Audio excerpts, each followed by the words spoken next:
What is school for?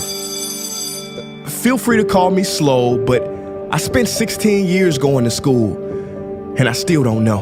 When I finished, I didn't know how to do my own taxes, purchase a home, or apply for a loan. I didn't know a thing about investments, building credit, or getting a job. I graduated at the top of my class, and what did I have? This fancy diploma to sit at home with my mom.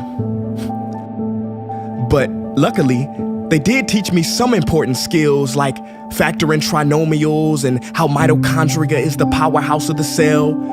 I'm so happy I remember the Pythagorean theorem, because it helped me a lot.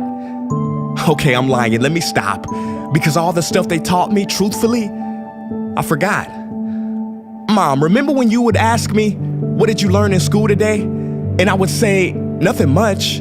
I wasn't being modest. The truth about it, Mom, is I had already forgotten. And it's not just me. Millions of students sing the same song. How many of you guys avoid eye contact with the teacher to try not to get caught upon? Afraid to raise your hand for fear of being wrong, which proves that school isn't an environment for learning or building up the intellect. It's just a game you play for grades and how many A's you can collect. But I guess what do you expect when the most commonly asked question in class is this gonna be on the test? Is this gonna be on the test? See, if school put learning instead of testing and memorizing as the top standard, then the letter F would not stand for failure. It would stand for find another answer. And if school was really interested in our personal and academic success, students would wake up later, have more freedom, and homework a lot less. And that's not my opinion. This conclusion has been scientifically tested and proven. And any teacher that doesn't believe me, feel free to check my works cited page to inspect. Oh, and I did it in MLA format because I know that's all you will accept.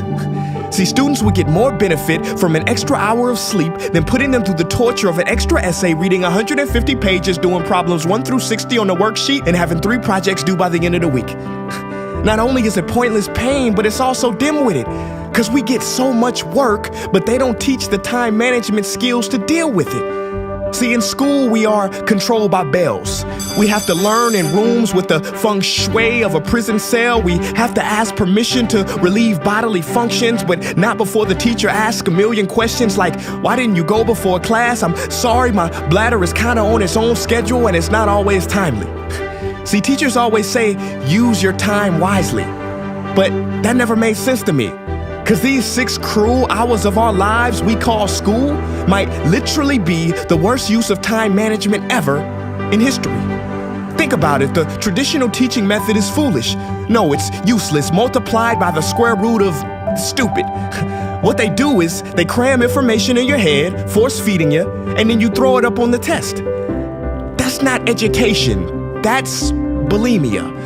And the more bulimic you are, the better you will do on their assessments. So it's no wonder why so many students graduate mentally and emotionally anorexic. See, school teaches you how to memorize dots.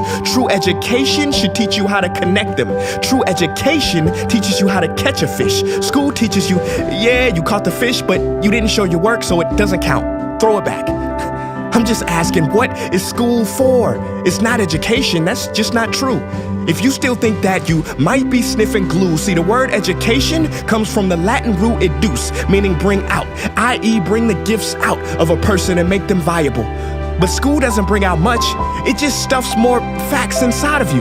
Now some of that stuff is justifiable. We need reading, writing, and some arithmetic, that's fair. But are you telling me metamorphic and igneous rocks are more important than self-care? If suicide is the 3rd leading cause of death of ages 10 to 24, and Harvard studies suggest the biggest predictor for success is self-control and emotional health, then why the heck aren't we taught how to handle stress, bullies, or rejection? How about anxiety or depression? You know, skills we need for our entire lives. Bro, I don't even know how to cook. I'm honestly surprised I'm still alive. But hey, at least I can name all the battles that happened in the Civil War. Seriously, what is school for? Some say you need it to be successful, and that's something we do not doubt. But do you own a MacBook or iPhone? Did you know they both were created by a dropout? Are you watching this video on Facebook or YouTube? Doesn't matter which you choose. They both were created by dropouts. Ever use Snapchat, WhatsApp, shopped at Whole Foods? Well, thank a dropout. Does your home furniture come from IKEA? Okay, don't get the wrong idea. He was not a dropout. Don't be a fool. I mean, how could he drop out? Ingvar Kamprad, founder of IKEA, never even went to school. I know what you're thinking. He's just picking and choosing. There's millions who didn't go to school that aren't successful. Who is he fooling? And you're right. But open your history books and start perusing. You'll find the very people we idolize in school never really had formal and/or secondary schooling. I'm talking George Washington, Abe Lincoln. America's best presidents had zero school between them. Ben Franklin, Thomas Edison, shall I proceed? Ernest Hemingway, Mark Twain, Teddy Roosevelt, Margaret Mead. Now please, I'm not saying drop out, because some schools are great and many teachers are rare treasures. I'm saying that there's a difference between people who are smart and people who score better. I'm saying that your future is something that no test will ever measure. Even if that test begins in 3 letters like SAT, ACT, it's BS if they say those determine your LIFE. No, your destiny is in your hands. You must shape it to be great.